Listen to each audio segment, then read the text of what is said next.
not only is it a lie, but the lie is really confusing to navigate. And that's part of the lie, right? Like, the idea is we want to believe that plastics are recyclable. Like, it would be wonderful if they were, and they know this. They know that deep down people want to avoid waste. They want to keep things in circularity, make sure that materials are being reused and recycled. All right, how do you feel about plastics recycling? Mostly that it's a lie. It is a wonderful myth that the plastic companies have created to convince us that we can continue to use these extremely polluting, needless, and toxic products and feel better about ourselves, because the truth is most plastics are not and will never be recyclable, and no amount of infrastructure or policy changes are really going to affect that. So it has its purpose for certain things, but really it's mostly just a lie that has been sold to us so that we'll just keep buying these products. Great. I totally agree. And for someone who doesn't really understand that, how much of a lie it is really confusing and disappointing, because you are brought up knowing that, oh, the triangle chasing arrow symbol, that means it's recyclable. And then more and more you realize, especially if you get maybe the notices from your curbside recycling, no, that actually doesn't work all the time. And so then you have to sort through it, and it can be really confusing and take a lot of time. So not only is it a lie, but the lie is really confusing to navigate.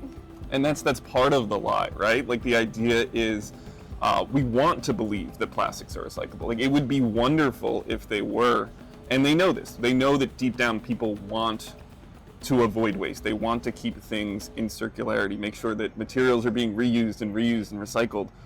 So they create these really confusing rules that are designed to make us think, well, okay, maybe the way I'm doing it's the problem, right? Yeah. But really it's just the system itself. Right, and so you feel like you're the problem, and it's really not the case. The industry is selling us something that's not okay for our environment or for our public health. All right, so the next question. If you could change anything about plastics recycling, what would it be? I think the biggest thing that we'd want to change about plastics recycling is just the idea that it is the solution to the plastics problem. It is still thought of as this way that we are going to solve this global crisis that we're facing, which is just the pollution that is created from, manufacturing these products and then trying to deal with them. It is not working. It is never going to work. There are only a fraction of plastic products that are really recyclable. So, it has its limited place, and we need to stop thinking of it as, the first solution. I think that's the biggest thing we need to change. I totally agree. I don't really have anything else to add. It's frustrating because these products at its heart are not functional in an environmental sense for our planet. And it's frustrating to think that we as consumers need to think about the recyclability of these products, when in reality, if we rethink that, reframe that, start from the beginning, and think about how we can start with products that are recyclable, that do have an ability to be reused in our environment, then that would be much better. What's the most shocking example of plastics greenwashing that you've ever seen? I think it's the example that we all see every single day, which is that iconic chasing arrows symbol, the recyclability symbol that is stamped on every single plastic product that you purchase. It is on the food packaging that you buy. It is on literally anything that is made of plastic. And we believe that it associates these plastics with recyclability, but that's just not what it does. It is a part of the lie that they've created to make us think that these materials are actually recyclable. And really, that's just telling you what type of plastic material you're dealing with. It has nothing to do with the fact of whether it's recyclable or not, but they chose that symbol to purposely confuse us, and we see it every single day. And part of the lie is this idea that, well, if something's recycled, that means it can turn back into itself. So we recycle a plastic bottle, maybe it's a shampoo bottle, and it'll become a shampoo bottle again. But in fact, a lot of these products are downcycled. And while it's great that they're being reused. Sometimes they're reused in materials that are just not appropriate to be having plastic material in them.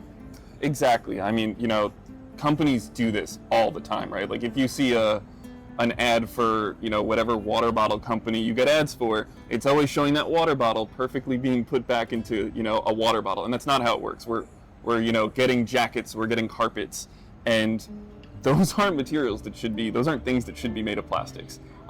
Creating them creates microplastics. Using them creates microplastics. I mean, so much of our clothing is recycled plastics. And yeah, it's keeping it out of the landfill, but only for a short period of time. That downcycled item that you bought that you probably didn't even know had these plastic materials in it is contributing to just the massive amount of microplastics that we're stuck trying to deal with. So all of this is just a way that they try to make us feel better about a product that is inherently unsustainable. What's one thing you think people should know about plastics greenwashing? Well, so we talked a lot about how plastics are just not a material that we should be using, that is safe for our environment, for our public health. But the good news is we can change that. There are ways that we can look at it from the legal or policy perspective to make those changes. Exactly, and that's one of the things I love about the work I get to do, is seeing all of this change that's happening and being a part of it. I mean, from single-use plastic bag bans, getting rid of items that are just so easily replaceable and needless that we have reusable and better alternatives for, to really big pushes that are happening and states across the country and even at the federal level to focus on holding these companies accountable and making them actually prove whether their product is recyclable, so that they're not just lying to us, but we actually get to believe the labels that we're reading and know that if it says it's recyclable, it actually is recyclable. So thankfully it's not all doom and gloom. There is a lot of good things happening, but it's not easy. We are up against some big odds, but we have the facts on our side. Perfect, guys. Woo! Okay. All right. You rocked that. Great. That's what we do at the Policy and Advocacy team.